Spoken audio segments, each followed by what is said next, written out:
Marcus Reed looked at the $50 bill in the woman's hand and felt something break inside him. She thought he was the help, the janitor, the invisible black man who'd wandered onto the wrong floor of the building where he'd worked for 3 years. He could have taken the money, could have swallowed his pride like he'd done 1,000 times before. Instead, he placed her confidential envelope back in her hand and said 5 words that would change everything. "I don't need your money." What Marcus didn't know was that this woman, the CEO who'd just insulted him, would ask him to be her husband 3 days later. And she wasn't joking. If you want to see how one act of dignity turned a single father's life upside down, stay until the end. Drop a comment telling me what city you're watching from. I want to see how far Marcus's story travels. The phone buzzed in Marcus Reed's pocket at exactly 2:47 in the afternoon. The number on the screen made his stomach drop. Eastside Daycare never called unless something was wrong. His supervisor barely looked up when Marcus grabbed his jacket, muttering something about his son running a fever. By the time he reached the executive floor elevator, he was already calculating whether he could afford another urgent care visit this month. The answer was no. The answer was always no. Marcus pressed the button and waited, trying to slow his breathing. 5-year-old Jalen had been sick twice already this month. The specialist appointments were piling up, and the collection notices had started arriving with a frequency that felt like harassment. The elevator doors opened. He stepped inside and jabbed the lobby button, watching the floors tick down. When the doors opened again on the 34th floor, he moved without thinking, rounding the corner too fast, and collided with a woman in a navy blazer. Folders exploded across the polished marble. Papers scattered like leaves in a storm. A sealed envelope marked "Confidential" slid across the floor and stopped at Marcus's feet. Several heads turned from nearby office doors. A middle manager in an expensive suit paused mid-stride and let out a sound that was almost a laugh. "Wrong floor, buddy. Maintenance is downstairs." Marcus said nothing. He knelt and gathered the scattered papers, his hands steady despite the heat rising in his chest. He'd learned a long time ago that silence was sometimes the only power available to a man like him in places like this. The woman watched him work, making no move to help. When Marcus found the sealed envelope among the debris, he stood and held it out to her. She reached into her purse and produced a $50 bill. Marcus looked at it for a long moment. He thought about the stack of bills on his kitchen counter, the calls from the hospital's payment department that came like clockwork every Tuesday, the way Jalen had asked last week why they couldn't go to the zoo like other kids at his daycare. He thought about taking the money. He thought about what it would cost him. "I don't need your money," he said quietly. "I need to get to my son." He placed the envelope in her hand and walked toward the elevator without looking back. Behind him, the woman stood motionless in the hallway, watching him go. 3 days later, Marcus found himself back on that same floor. This time, he'd been summoned. The receptionist behind the curved mahogany desk asked him to repeat his name twice, her manicured fingers hovering over the keyboard like she expected him to disappear if she blinked. "Marcus Reed," he said again, keeping his voice flat and controlled. "I have an appointment with Miss Carter." The woman made a show of scrolling through her calendar before pressing a button on her headset. A security guard materialized from somewhere down the corridor. Marcus felt the familiar tightness in his chest, that awareness that came with being a black man, in spaces where people had already decided he didn't belong. The guard escorted him through a maze of hallways that smelled like fresh flowers and old money. The office at the end was larger than his entire apartment. Evelyn Carter sat behind a desk that probably cost more than his car. She didn't waste time on pleasantries. "Sit down, Mr. Reed. I have a proposition for you." Marcus lowered himself into the leather chair across from her, noting how the soft material seemed designed to make visitors feel small. "If this is about the other day in the hallway, I already told you I don't want your money." Evelyn's expression didn't change. "This isn't about money. Or rather, it's about much more than money." She slid a folder across the desk. Marcus recognized the logo on the first page, a medical billing company. His medical billing company, his late payments, his collection notices. his son's specialist appointments, all laid out in neat columns and damning figures. "How did you get this?" The words came out harder than he intended. "I needed to understand who you are," Evelyn said simply, "before I made my offer." She stood and walked to the window, her back to him. "My family's company has certain archaic provisions in its charter, provisions that were written 100 years ago by men who couldn't imagine a woman leading anything. To assume the position I've earned, I need to be married by my 35th birthday." She paused. "That's in 11 months. Marcus waited. He'd learned a long time ago that silence was sometimes the only power available to a man like him in rooms like this one. Evelyn turned to face him. "I need you to pretend to be my husband for 1 year." The sound that came out of Marcus wasn't quite a laugh. It was something harder, more brittle, born of too many years watching people like her make decisions that affected people like him without a second thought. "You're serious. Completely. And you picked me because what you needed someone. Black with no connections, no family with lawyers on retainer, someone who'd be easy to control and easier to forget when this is over." The words hung in the air between them like smoke. Evelyn didn't flinch. "I considered several candidates. Men from appropriate backgrounds with appropriate pedigrees. Men my family would have approved of without question." She paused. "And then I watched you in that hallway.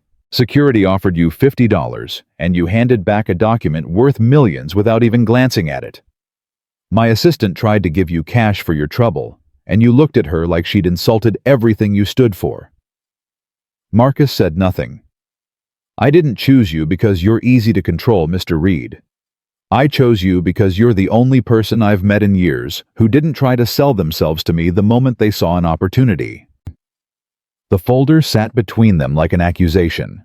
Marcus thought about Jalen asking why they couldn't go to the zoo, about the urgent care visits he couldn't afford, about the way his son had looked at him last week when Marcus had to say no to the birthday party invitation because he couldn't afford a present. What exactly would this involve? Evelyn returned to her desk. Public appearances, formal events, the occasional photograph. You'd need to relocate to my building for the duration, though you'd have your own quarters. Complete privacy. Your son would have access to the best schools and healthcare in the city. She met his eyes. And at the end of the year, you walk away with enough money to never worry about collection calls again. Marcus picked up the folder and began to read. The lawyer's office was on the 42nd floor of a building Marcus had walked past 100 times without ever imagining he'd set foot inside. The contract itself ran to 73 pages. Non-disclosure agreements, behavioral clauses, media protocols that specified everything from acceptable interview responses to approved physical contact during public appearances. Marcus read every word while Evelyn sat motionless beside him. "There's a morality clause," the lawyer said, adjusting his glasses. "Given the unconventional nature of this arrangement, the media scrutiny will be intense. Any deviation from the agreed-upon narrative could have significant legal and financial consequences." Marcus set down the document. "It says here that my personal history and background will be subject to enhanced review by your communications team. What does that mean exactly?" "It means," Evelyn said carefully, "that my family's company has never had a person of color in a prominent public-facing role. The board will be watching. The press will be watching. Every word you say, every move you make will be analyzed through a lens that neither of us designed, but both of us have to navigate." Marcus was quiet for a long moment. "I have one condition," he said finally. "My son stays out of this. No cameras, no photo opportunities, no candid family moments for your PR team to exploit. He's not a prop." Evelyn nodded without hesitation. "Done." The pen felt heavy in Marcus's hand as he signed his name at the bottom of each page. He wondered if he was selling something he'd never be able to buy back. "There's a reception next week," Evelyn said as they stood to leave. "My brother James is hosting it. Consider it your introduction to the family." She paused at the door, something almost like concern flickering across her composed face. "They won't make it easy for you." Marcus looked at her. "Miss Carter, nothing about my life has ever been easy. I think I can handle your family." But even as he said it, he knew he was walking into something he didn't fully understand. The reception was held in a penthouse that occupied an entire floor of a building overlooking Central Park. Marcus arrived in a suit that Evelyn's assistant had selected for him, the fabric finer than anything he'd ever owned, the fit so precise, it felt like wearing someone else's skin. He recognized the look on the doorman's face when he walked in. That split-second calculation of whether he belonged or had gotten lost on his way to somewhere else. Inside, crystal chandeliers cast warm light over clusters of people who all seemed to know each other, who all seemed to belong in this world of champagne and small talk and casual displays of wealth. A waiter offered him a glass from a silver tray. Marcus took it without intending to drink. He spotted Evelyn across the room, deep in conversation with a man who shared her sharp cheekbones and cool gray eyes. Her brother James, the one whose ambitions had been thwarted by the family charter that demanded a married heir. As if sensing his gaze, Evelyn looked up and made her way toward him. "Ready?" she asked quietly. "As I'll ever be." They walked together into the heart of the room. The private dining room seated 12, though only 8 places were set. Marcus counted the faces as Evelyn guided him to his chair, her brother James at the head of the table, radiating barely concealed hostility. 2 board members whose names he'd memorized from the briefing materials. A woman in her 60s who turned out to be Evelyn's Aunt Margaret. And 3 others whose connections to the family remained deliberately unclear. The soup course had barely been served when the questions began. "So, Marcus." James Carter swirled the wine in his glass, his smile never quite reaching his eyes. "Evelyn tells us you work in our mail processing center. Quite the Cinderella story you two have crafted." "I work in document services, actually," Marcus said evenly. "Though I imagine it all looks the same from up here." A board member named Harrison leaned forward, silver cufflinks catching the candlelight. "And your education? I don't believe I caught where you attended university." "I didn't," Marcus said. "I went to trade school after high school, then started working. My son was born when I was 23, and night classes weren't really an option after that." The silence that followed was the kind Marcus had grown used to over the years. That brief pause where people recalibrated their assumptions and decided how much less to think of him. Aunt Margaret smiled in a way that didn't quite reach her eyes. "Well, I think it's wonderful that Evelyn has always been so adventurous in her choices. She never did like doing what was expected of her." A ripple of polite laughter moved around the table. One of the unnamed guests, a man with gray temples and a Princeton class ring, cleared his throat. "I suppose the real question is whether our new family member understands the culture here. These dinners, the galas, the board functions, it's a particular world, and not everyone is equipped to navigate it." Marcus felt Evelyn stiffen beside him. But before she could speak, a young waiter appeared at his elbow. The man was new to the job, nervous. His hands were trembling slightly as he reached for Marcus's water glass. "Excuse me, sir," he said in a hushed voice. "Mr. Carter's driver is waiting whenever you're ready to leave." The table went quiet. The waiter's face flushed deep red as he realized his mistake, his eyes darting between Marcus and the actual guests like a man watching his career end in real time. "I'm not the driver," Marcus said, his voice carrying clearly across the room. "I'm the groom." But before anyone else could react, Evelyn rose from her seat. Her chair scraped against the hardwood floor with a sound that silenced the room completely. "Marcus is my husband," she said, and her voice had the edge of cut glass sharp enough to draw blood. "He will be addressed with the same respect afforded to anyone at this table. If that's unclear to anyone present, I'd suggest finding a different dinner party to attend." She didn't sit back down until the waiter had apologized 3 times and retreated to the kitchen. The rest of the meal passed in strained silence. When they finally escaped to the car waiting at the curb, Marcus stared out the window at the city lights blurring past. "You didn't have to do that," he said quietly. "Stand up for me like that." Evelyn didn't look at him.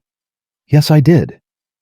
The waiter wasn't trying to be cruel. He just saw what he expected to see. I've been dealing with that my whole life. Evelyn finally turned to face him. Does it ever get easier? Marcus watched the streetlights slide across her face. No, he said. You just get better at deciding which battles are worth fighting. They didn't speak again until the car pulled up to her building. But something had shifted between them. Some wall lowered by a fraction of an inch. That night, Marcus lay in the guest quarters of Evelyn Carter's penthouse, staring at the ceiling and wondering what he'd gotten himself into. He thought about Jalen sleeping at his grandmother's house tonight because Marcus had a work event. He thought about the waiter's face when he'd realized his mistake. He thought about Evelyn standing up in that dining room, her voice like ice and fire. And he wondered for the first time if there was more to this arrangement than either of them had anticipated. The storm knocked out power to half the city around 9 that evening. Marcus was in the guest quarters when the lights flickered and died, leaving him in darkness, broken only by the amber glow of the skyline through the windows. He'd grown up with blackouts in neighborhoods where infrastructure was always the last priority, where the lights went out and stayed out while the rest of the city hummed along. So he found candles in the emergency kit without much trouble. He was lighting the third one when a knock came at his door. Evelyn stood in the hallway in sweatpants and a Yale t-shirt, looking more human than he'd ever seen her. Stripped of the armor she wore in boardrooms and at dinner parties. The backup generators handle essential systems, she said. But apparently the executive suites aren't considered essential. Do you mind if I waited out here? Marcus stepped aside to let her in. The candlelight softened everything, casting dancing shadows across the walls. They sat on opposite ends of the couch, the darkness between them a kind of permission to speak truths that daylight wouldn't allow. Can I ask you something? Evelyn said after a while. You already know everything about me. Financial records, employment history, medical bills. Seems only fair. She was quiet for a moment, as if choosing her words with unusual care. Your son's mother. What happened? Marcus stared at the candle flame, watching the wax pool and drip like slow tears.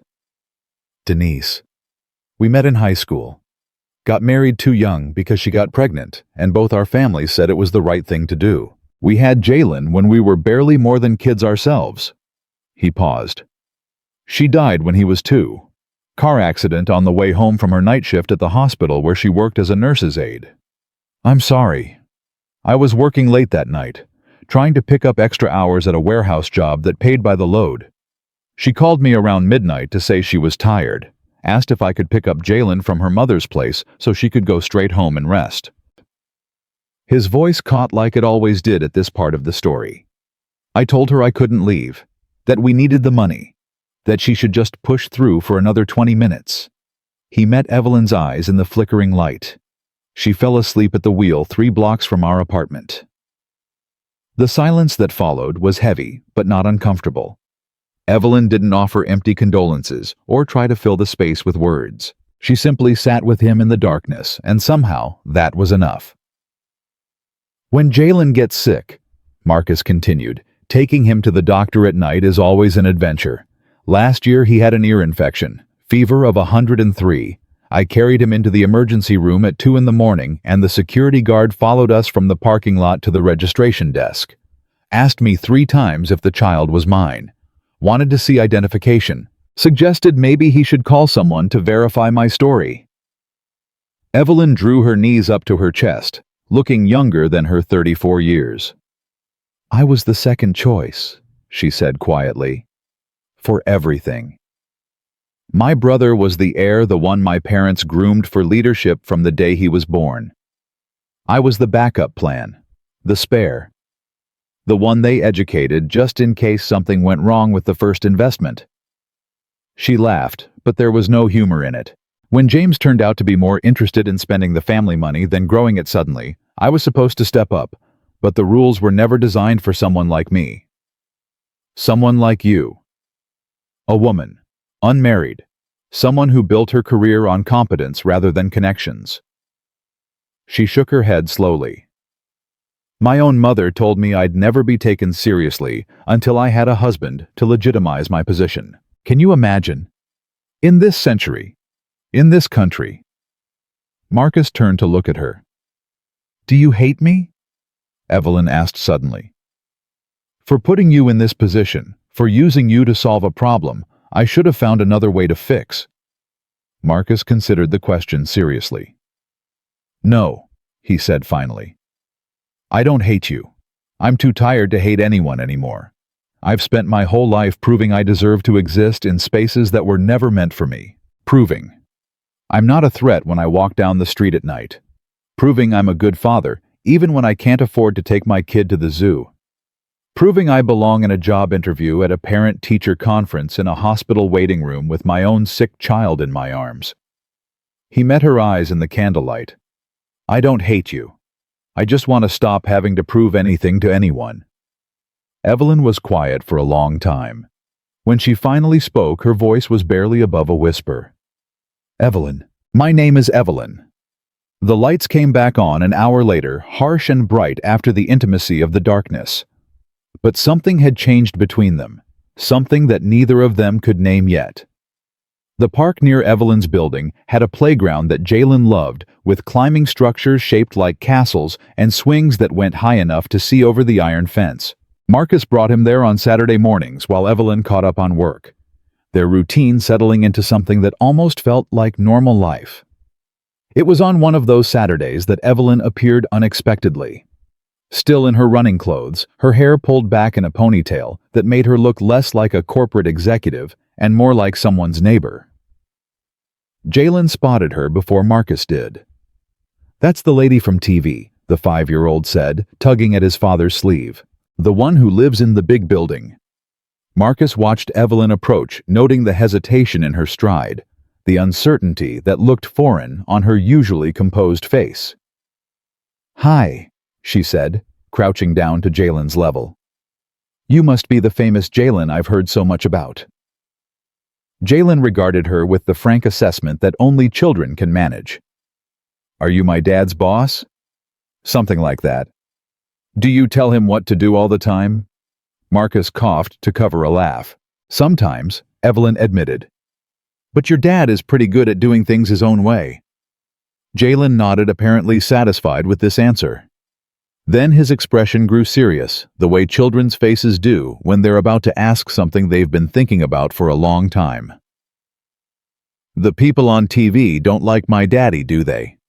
The question hung in the air. Marcus felt something tighten in his chest, that familiar blend of anger and sorrow that came with watching his son navigate a world that had already decided what to think of him. Evelyn glanced at Marcus, then back at the boy. Some people are scared of things they don't understand, she said carefully. It doesn't mean anything is wrong with your daddy. It means something is wrong with them. Jalen seemed to consider this, with the gravity of a philosopher weighing a difficult theorem. Okay, he said finally, and ran off toward the swings as if the conversation had never happened. Marcus watched him go, then turned to Evelyn. The news coverage has been rough. I know. My communications team wants you to skip the foundation gala next week. They think it would be better optics if I attend alone. Marcus felt the words like a punch to the chest. Better optics. That's a nice way of putting it. I told them no. She said it simply without fanfare, like it was the most obvious thing in the world. A woman on a nearby bench gathered her children and moved to a different section of the playground, casting a look over her shoulder that Marcus had seen 1,000 times before. Evelyn noticed. Does that happen often? Every day, sometimes more than once. They stood together in silence, watching Jalen pump his legs on the swing, reaching for a sky that didn't care what color he was. I had a meeting with the board yesterday, Evelyn said quietly. One of the members pulled me aside afterward. He said I was making a mistake, that my choice of husband was becoming a liability. She turned to face Marcus. I told him that if my husband was a liability, then so was I, and he could take that information to the next board meeting if he wanted. Marcus studied her face, looking for the calculation, the angle. He found only exhaustion and something that might have been defiance. "Why?" he asked. "Why fight for this? For me?" Evelyn watched a cloud pass over the sun. "Because the system that wants to push you out is the same system that tried to keep me down, and I'm tired of pretending otherwise." The summons came through official channels. A meeting request from James Carter's executive assistant. Private location. No agenda provided. Marcus knew what it was the moment he saw the invitation. Some conversations didn't need agendas. James's private office was in a converted townhouse on the Upper East Side that had been in the Carter family for 4 generations. The man himself waited behind a desk of dark wood, a glass of something amber resting by his elbow. "Mr. Reed, thank you for coming. Did I have a choice?" James smiled, but his eyes remained flat and cold as winter. "We always have choices. That's rather the point of this conversation." He gestured to a leather chair. "I want to tell you a story about another man who married into this family. My Aunt Margaret's first husband. A lovely man by all accounts. Came from a good family, went to the right schools, said all the right things at all the right parties." He swirled the liquid in his glass. "He also had gambling debts that he'd hidden from everyone. When those debts caught up to him, he tried to leverage his connection to our family to make them disappear. It didn't end well for him."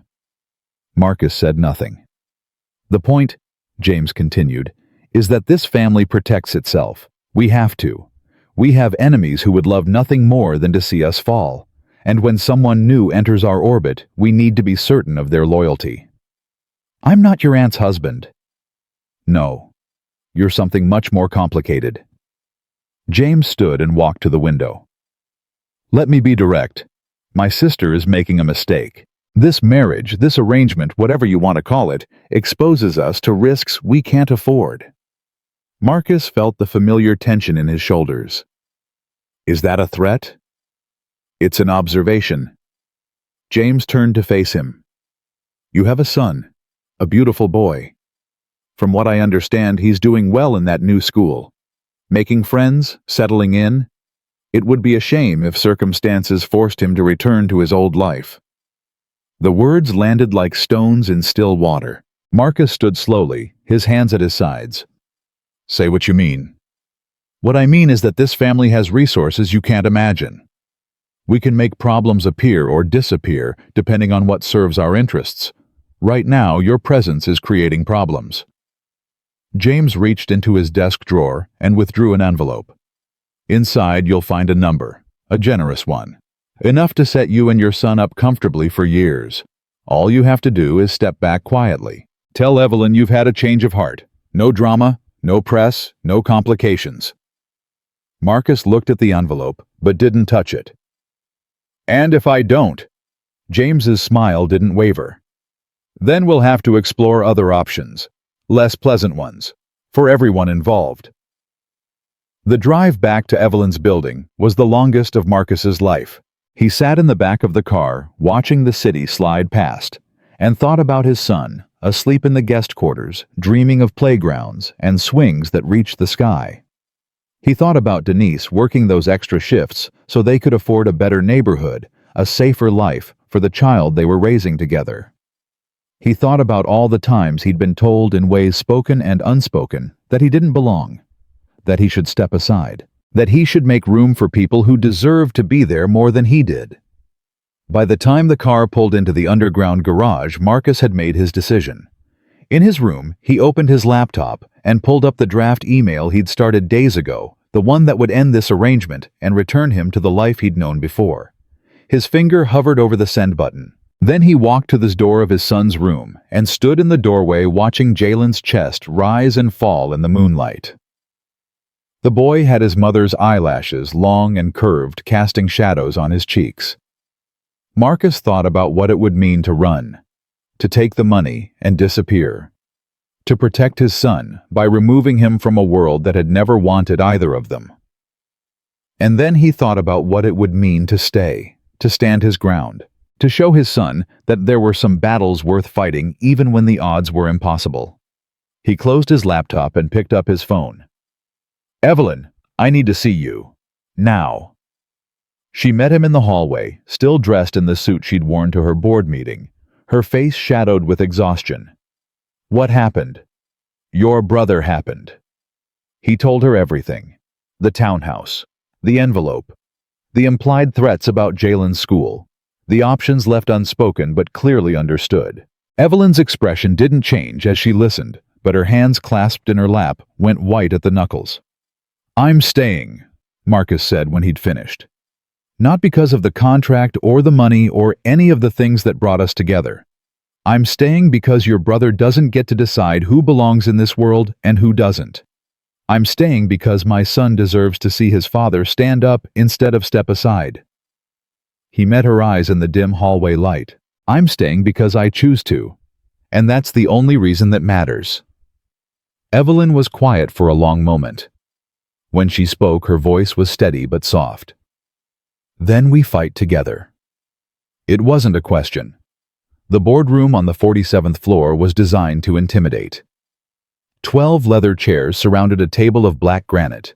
Floor-to-ceiling windows offered a view of the city that reminded everyone present exactly who owned this particular piece of the sky. Marcus had never been in this room before.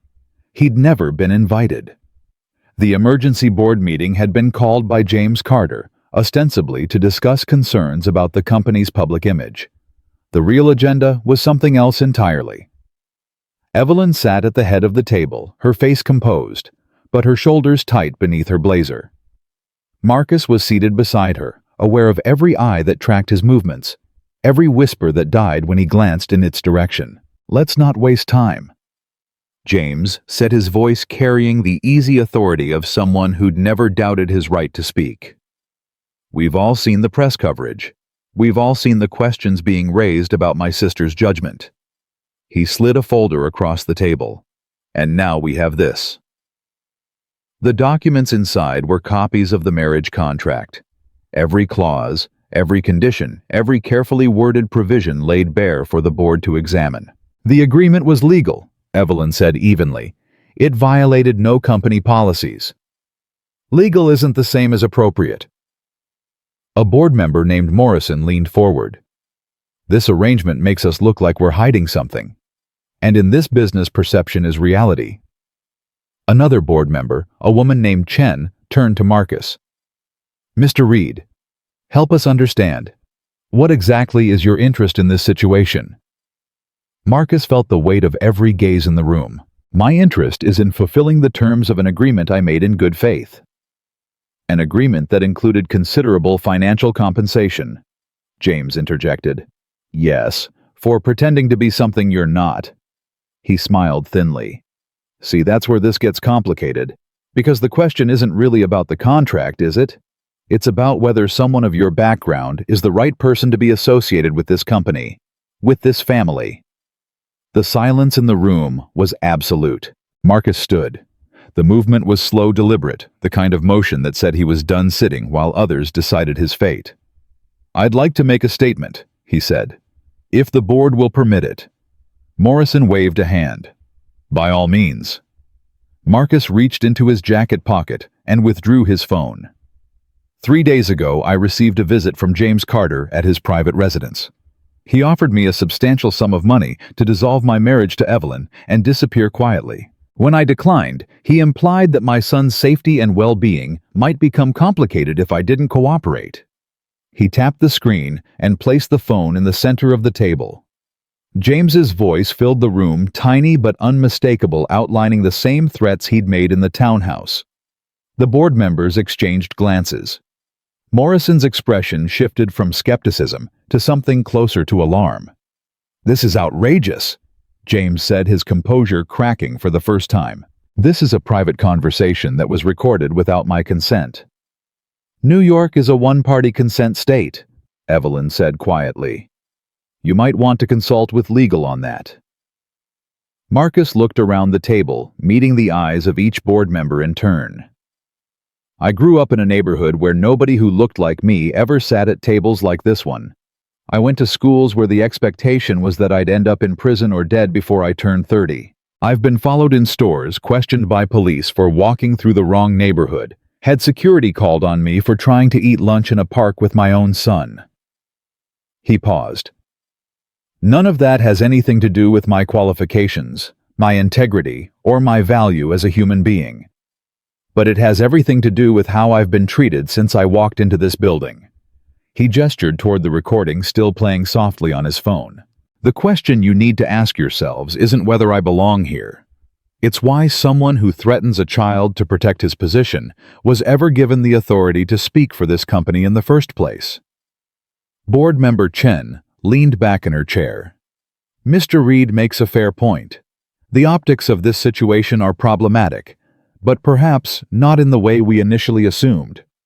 Morrison nodded slowly. We've had situations before where family members with significant stock positions have married people from outside our usual circles. I don't recall this level of scrutiny being applied to any of them. Those were different situations, James said, but his voice had lost its edge. Were they? Evelyn spoke for the first time in several minutes. Or were they just situations where the spouse in question looked more like what this board expected to see? The vote when it came was not unanimous, but it was decisive.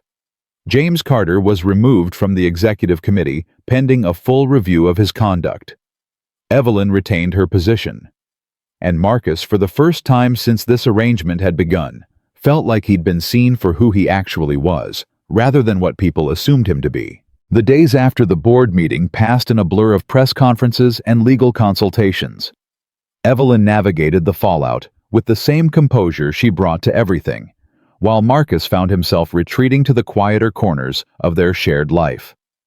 The contract stipulated that the marriage would end within a specified period, following any challenge to its legitimacy. With James's threats now a matter of public record and the board satisfied that no impropriety had occurred, the clock on their arrangement had begun to run out.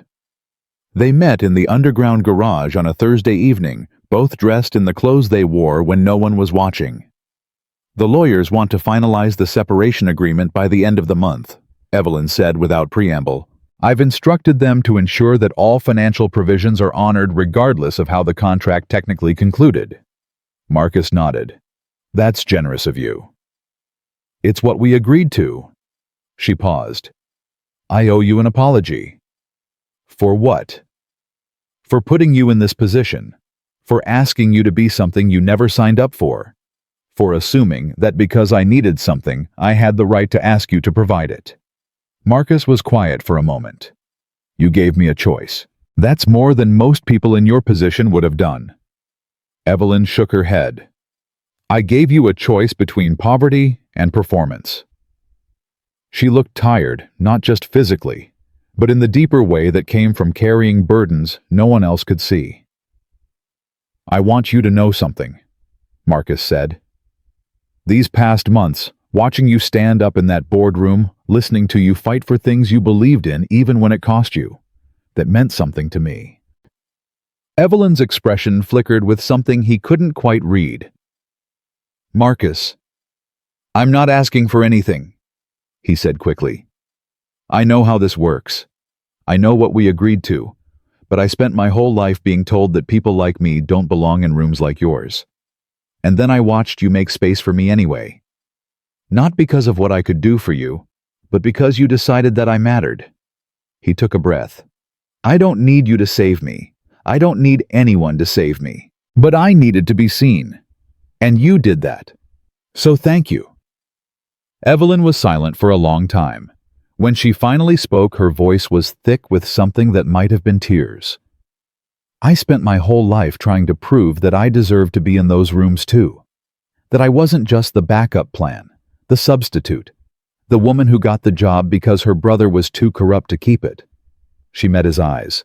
And then I watched you walk into a boardroom full of people who'd spent their entire careers looking down on people like you, and you told them the truth without flinching, without apologizing, without asking permission. She shook her head slowly.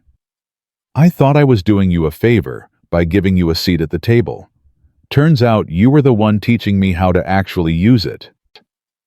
They stood there in the fluorescent lit silence of the garage, two people who'd found something unexpected in each other, something neither of them had been looking for. The contract's over, Marcus said finally. Whatever happens next is up to us. Yes, Evelyn agreed. It is. They walked out of the garage together into a night that held no promises and made no demands. The weeks that followed were quiet ones. Marcus moved back to his old apartment, though it seemed smaller now, the walls closer together than he remembered. Jalen asked about the big building with the nice playground, and Marcus told him that sometimes people lived in different places during different parts of their lives. The boy accepted this with the easy flexibility of childhood and went back to his Legos. Marcus went back to work in document services, the same job, the same desk, the same faces that looked through him like he wasn't there. But something had changed. He'd changed. He walked through those hallways differently now, not with arrogance, but with a quiet certainty that he belonged wherever he chose to stand. 3 weeks after moving back, his phone buzzed with a text message. "Can we talk?" It was from Evelyn. Marcus stared at the screen for a long moment. Then he typed back, "When Saturday? There's a coffee shop near your neighborhood, the one on 5th and Main." Marcus knew the place. Mismatched chairs. A barista who called everyone Hun. He'd never imagined seeing Evelyn Carter there. "I'll be there." She was already seated when he arrived, holding her cup like she wasn't quite sure what to do with her hands. She was wearing jeans and a sweater. Her hair was loose around her shoulders. She looked different here, away from the corporate armor and the expectation of performance. She looked human.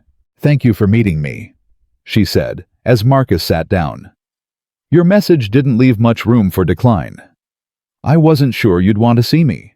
After everything?" "After everything," he repeated. "You mean after your brother tried to bribe me, your board tried to interrogate me, and half the city spent months debating whether I was a gold digger or a victim?" A small smile crossed her face. "Something like that." Marcus shrugged. "I've had worse weeks." The barista brought him his coffee, and for a moment they sat in comfortable silence, watching the Sunday afternoon traffic pass by the window. "I've been thinking," Evelyn said finally, "about what you said in the garage, about being seen." Marcus waited. "My whole life I've been performing, first for my parents, then for the board, then for the press. I learned how to be what people expected me to be so well that I forgot there was anything else underneath." She wrapped her hands around her cup. "And then you came along, and you refused to perform. You just were who you were, even when it cost you. Even when it would have been easier to play the part." "I don't know how to be anyone other than who I am," Marcus said. "It's not a virtue.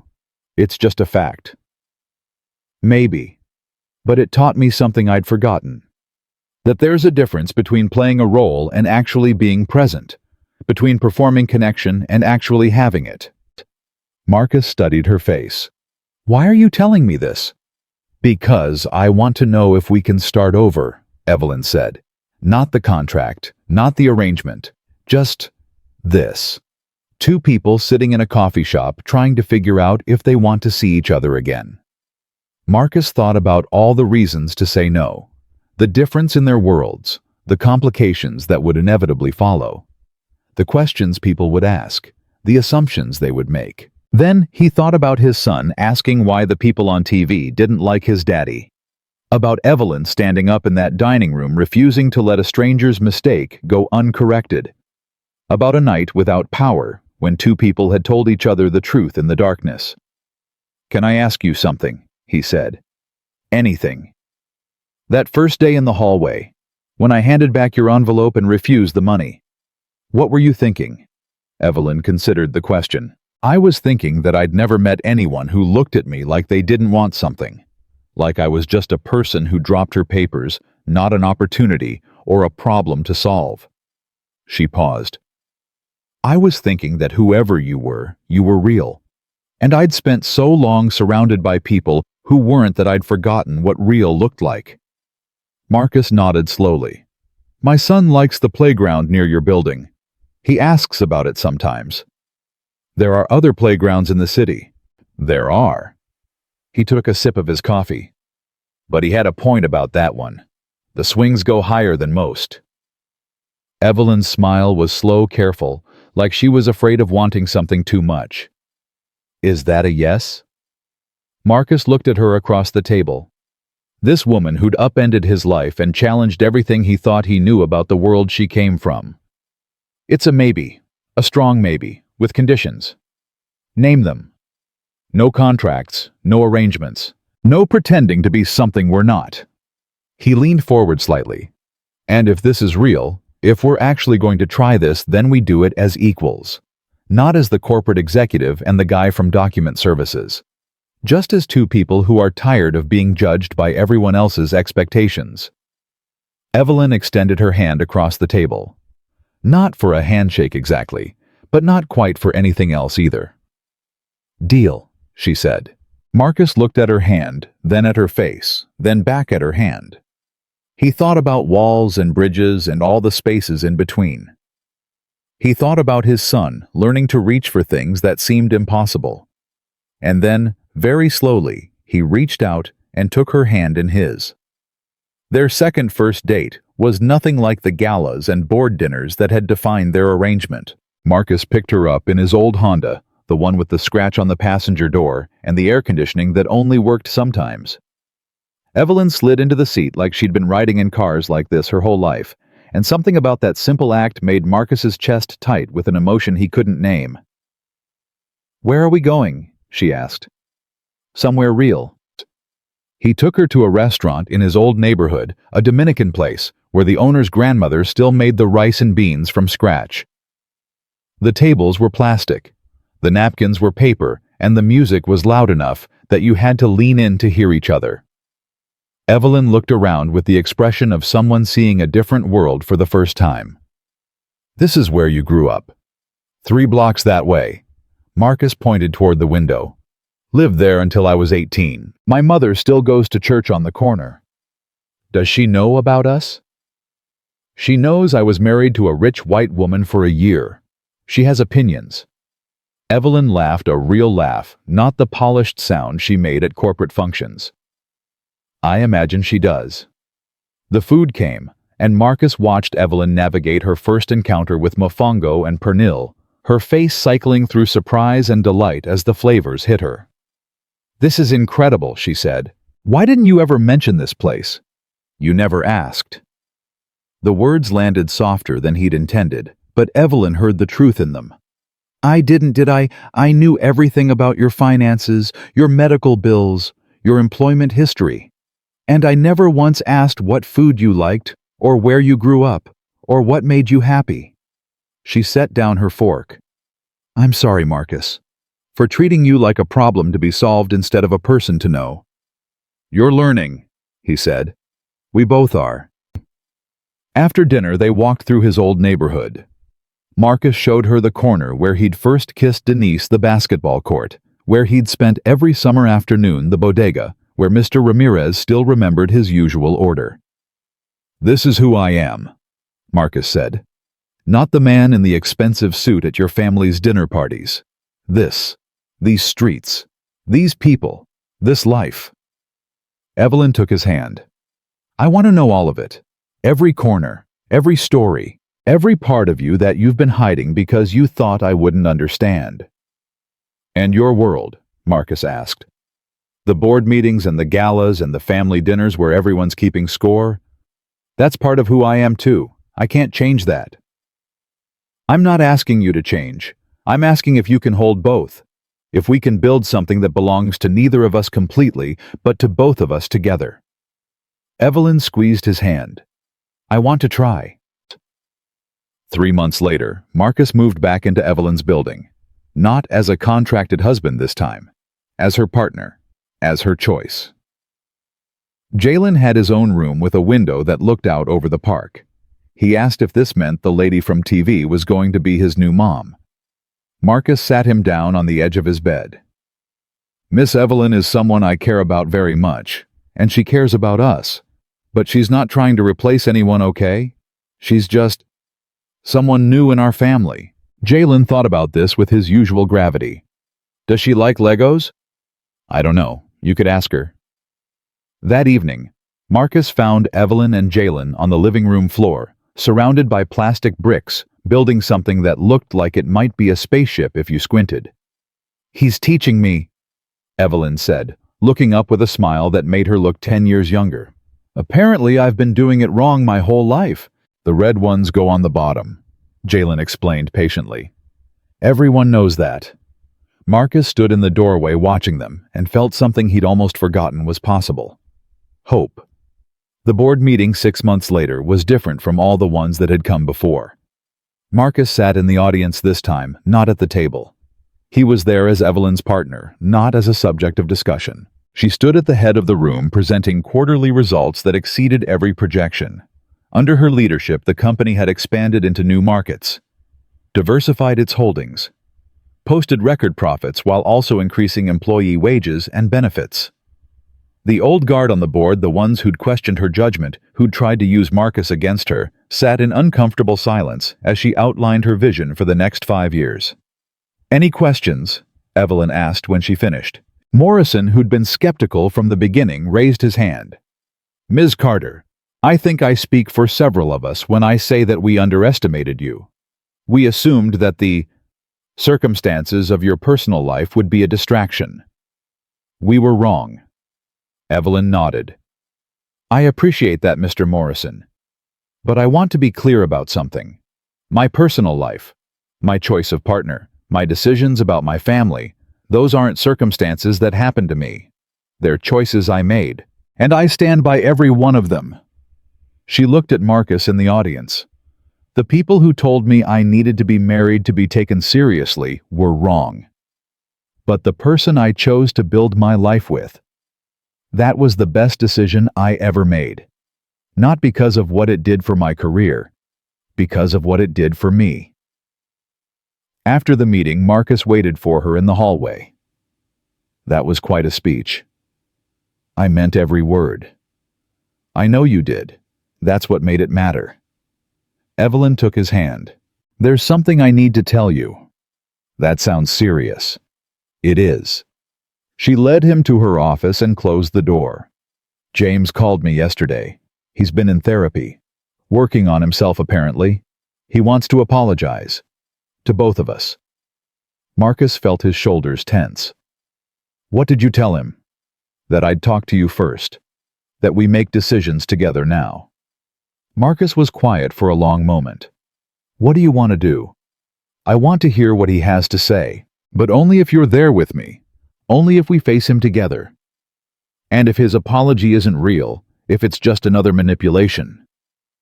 Then we walk away. Together. The same way we do everything now."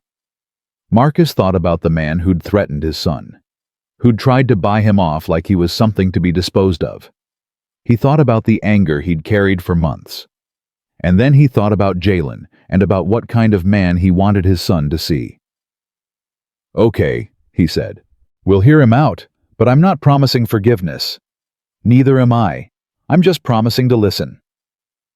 The meeting with James took place in a neutral location, a conference room at a mediation center downtown. James looked different. Thinner. Older. The arrogance that had defined him seemed diminished, replaced by something that might have been genuine remorse. "Thank you for coming," he said. "Both of you." Marcus sat with his arms crossed. "We're here. Talk." James took a breath. "I spent my whole life believing I was entitled to certain things. The company, the money, the power. When those things were threatened, when my sister started to succeed where I'd failed, I reacted out of fear. I tried to destroy something beautiful because I couldn't stand to watch someone else build what I couldn't." He looked at Marcus. "What I said to you about your son, what I implied, there's no excuse for it, none. I was trying to hurt you because you represented everything I was too weak to be. A man who earned his place instead of inheriting it. A father who put his child first. Someone with actual integrity." Marcus's expression didn't change. "Words are easy." "I know. That's why I've done more than talk." James slid a folder across the table. Inside were documents establishing a scholarship fund in Denise's name, full tuition for single parents pursuing education while raising children. "I can't undo what I did," James said. but I can try to do something better with the resources I have. This fund will help families like yours. Families like the one you've built with my sister." Evelyn looked at the documents, then at her brother. "This doesn't change what happened." "I know. I'm not asking for forgiveness. I'm asking for a chance to be different. To be the kind of person who deserves to be in the same room as people like you." Marcus studied James's face for a long time. "I watched you threaten my son," he said finally. "I watched you try to destroy your own sister because you couldn't stand to see her succeed. And now you want me to believe you've changed. I'm not asking you to believe me. I'm asking you to watch. To give me time to prove that the person I was isn't the person I have to be." Marcus stood. "I'll watch, but my son is off limits, forever. You don't speak to him. You don't speak about him. If I ever hear that you've so much as mentioned his name, whatever chance you have at redemption ends. Are we clear?" James nodded. "We're clear." Marcus looked at Evelyn. "I'm done here." They left together, and in the elevator Evelyn took his hand. That was hard. Yes. But it was right, giving him a chance to change, even if he doesn't deserve it. Marcus looked at her. "Everyone deserves a chance to change. Even people who've done terrible things. That's what I want Jalen to believe. That's what I want to believe." "Do you believe it?" Marcus thought about his own journey, about the man he'd been before all this started, about the walls he'd built and the bridges he'd burned, and the slow, painful work of becoming someone better. "I'm trying to," he said. "Every day, I'm trying to." 1 year after the coffee shop conversation, Marcus proposed. Not with a ring from an expensive store, with a ring he'd made himself from a piece of metal he'd found on the construction site where his father had worked before he died. They were in the park, the one with the swings that went higher than most. Jalen was playing on the climbing structure, and Evelyn was watching him with an expression that had become familiar over the past year, something between wonder and gratitude. "I have something for you," Marcus said.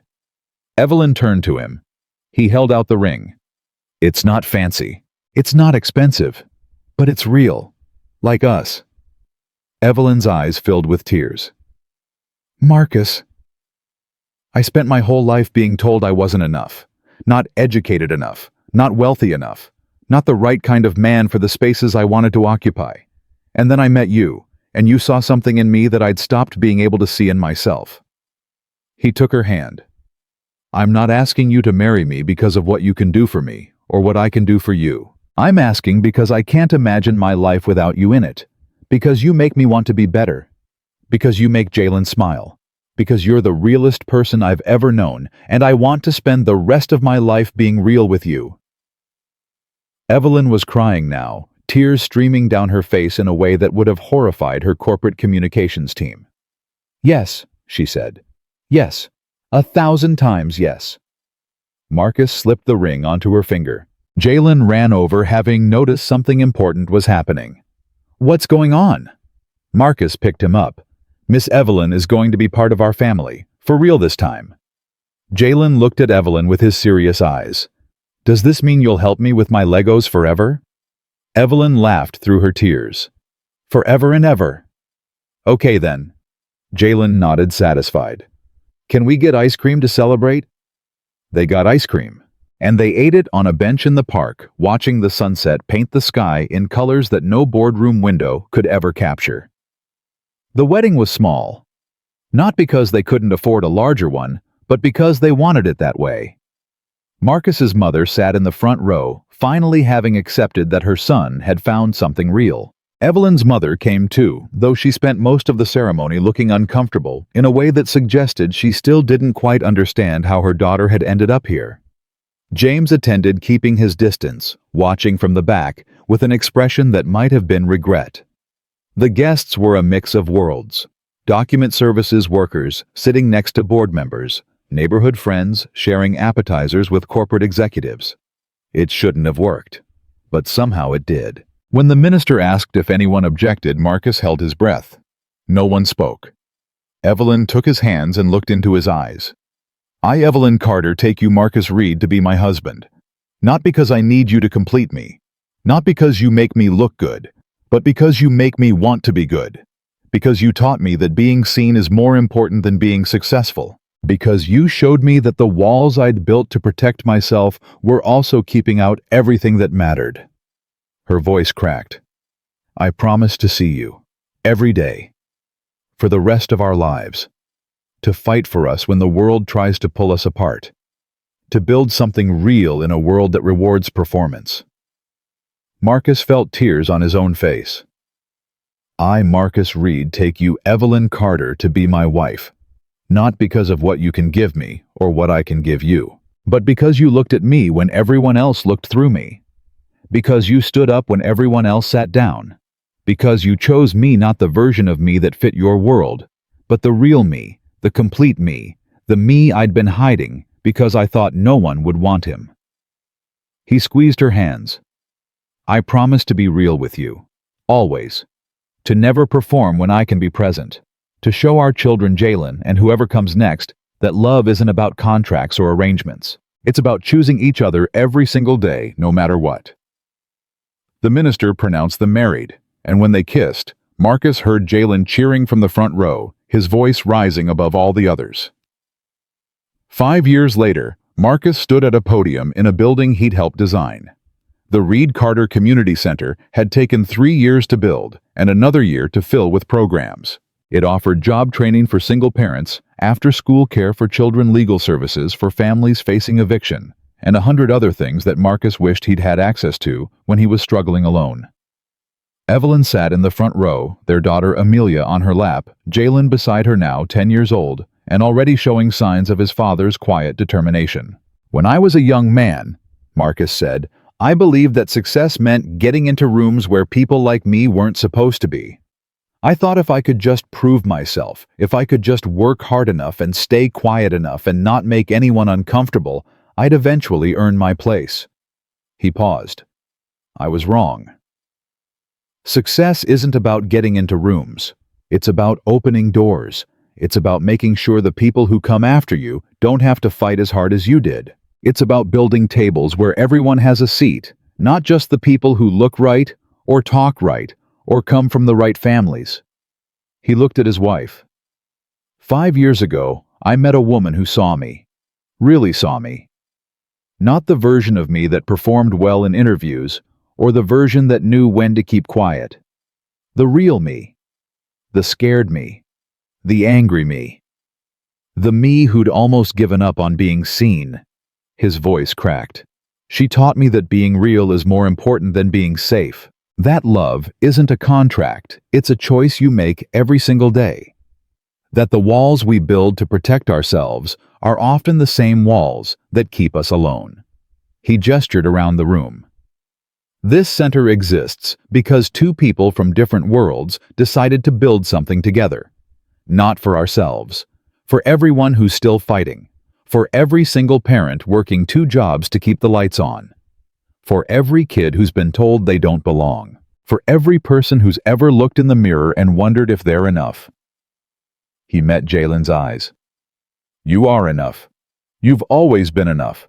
And don't let anyone, not a board of directors, not a family charter, not a voice in your head ever tell you otherwise. The applause lasted for a long time. That night, after the celebration had ended and the children were in bed, Marcus and Evelyn stood on the balcony of their home, looking out at the city lights. Do you ever think about how we started? Evelyn asked. The contract, the arrangement. Sometimes. Usually when I'm trying to explain to Amelia why Mommy and Daddy's wedding photos are so different from the pictures of when they first met. Evelyn laughed. She asked me yesterday why we looked so serious in those early pictures. What did you tell her? That sometimes people meet each other before they're ready. And it takes time to become the people they're supposed to be together. Marcus put his arm around her. That's a good answer. I had a good teacher.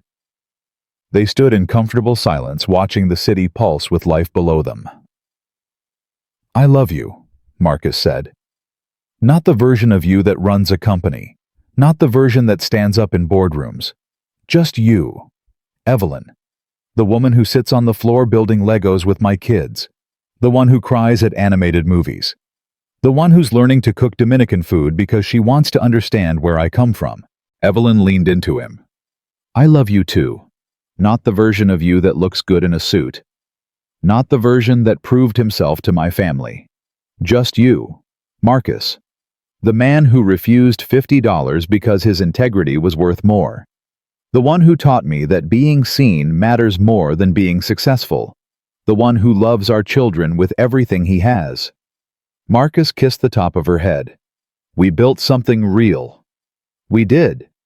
From something fake. From something that became real the moment we chose it. Marcus smiled. I still think about that day sometimes. In the hallway, when you tried to give me money and I told you I needed to get to my son. What do you think about? I think about how close I came to taking it, to swallowing my pride and accepting what you were offering. And I think about how everything would have been different if I had. You wouldn't have been you. No, I wouldn't have. Evelyn turned to face him. I'm glad you didn't take the money, Marcus. I'm glad you were too proud, too stubborn, too real to accept what I was offering. Because that's the man I fell in love with. Not the one who performs. The one who just is. Marcus pulled her close.